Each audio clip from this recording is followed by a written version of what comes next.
योयो हनी सिंह पिछले कई सालों से बाइपोलर डिसऑर्डर से जूझ रहे हैं। अभी भी उनका इलाज चल रहा है, पर इस इलाज की वजह से उनके बाल पूरी तरह झड़ गए हैं। एक वक्त पर उनका वजन भी 105 किलो हो गया था। ये बात उन्होंने एबी टॉक्स यूट्यूब चैनल को दिए इंटरव्यू में बताई है। हनी सिंह ने कहा कि 2018-19 में कई बार मुझे लगा कि मैं पहले ही मर चुका हूँ और स्वर्ग नरक के बीच कहीं फंसा हुआ हूँ। मेरी माँ मुझे खाना देती तो लगता था कि शायद ये मेरा आखिरी खाना है। मन में बार बार यही सवाल आता कि इसके बाद मैं कहाँ जाऊँगा, क्या होगा। मैं दवाएं तो ले रहा था, लेकिन उनका कॉम्बिनेशन सही नहीं था। 7 साल तक इलाज चला, लेकिन फ़ायदा नहीं हुआ। फिर मैंने डॉक्टर बदला, नए डॉक्टर ने मेरी दवाएं बदली, कुछ नई दवाएं शुरू की। हालांकि उन्होंने मेन सॉल्ट वही रखा, लेकिन उसकी डोज ठीक कर दी। 4 हफ्ते में ही मैं ठीक होने लगा। 4 हफ्तों के अंदर मैंने फिर से लोगों से मिलना जुलना और जिंदगी का सामना करना शुरू कर दिया। उन्होंने आगे कहा कि मैं लंबे समय तक हैवी मेडिकेशन पर था। इसकी वजह से मेरा वजन 105 किलो हो गया, मेरे बाल झड़ गए। अभी जो बाल दिख रहे हैं वो असली नहीं है, ये विग है।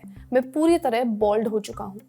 हनी सिंह को जो बाइपोलर डिसऑर्डर है वो आखिर होता क्या है, इसकी दवाओं से क्या क्या साइड इफेक्ट्स हो सकते हैं, इसके बारे में हमने सब कुछ जाना साइटमेंट हेल्थ केयर नोएडा में साइकाइट्रिस्ट डॉक्टर समंत दर्शी से।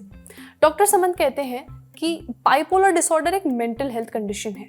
इसमें मूड कभी बहुत ऊपर तो कभी बहुत नीचे चला जाता है। यानी कभी व्यक्ति बहुत एक्साइटेड, बहुत एक्टिव महसूस करता है, तो कभी बहुत उदास, निराश और थका हुआ। इससे व्यक्ति के व्यवहार, सोचने के तरीके और फैसले लेने की क्षमता पर बुरा असर पड़ता है। बाइपोलर डिसऑर्डर के इलाज में दवाएं, थेरेपी और लगातार मेडिकल देखभाल शामिल है।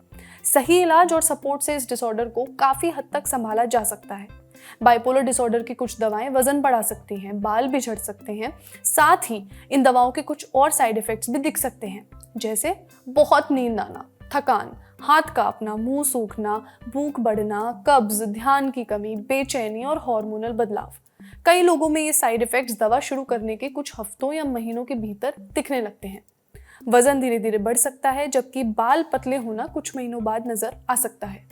वैसे ज्यादातर बार बाल हमेशा के लिए नहीं झड़ते। कई मामले में दवा बदलने, डोज ठीक करने और समय के साथ बाल वापस आ जाते हैं। कई बार थायराइड ग्रंथि में गड़बड़ी, पोषक तत्वों यानी आयरन की कमी और स्ट्रेस से भी बाल झड़ सकते हैं। इसीलिए पहले सही वजह पता की जाती है, इसके बाद ही डोज एडजस्ट होती है। पर यह बहुत ज़रूरी है कि आप अपने डॉक्टर से खुलकर बात करें। उन्हें बताएं कि आपको दवा लेने से क्या दिक्कतें हो रही हैं, क्या साइड इफ़ेक्ट्स हो रहे हैं। आप खुद से दवा बंद करने का डिसीजन ना लें। डॉक्टर आपकी दिक्कत समझकर दवा की डोज या वो दवा बदल सकते हैं, कुछ और ज़रूरी कदम भी उठा सकते हैं।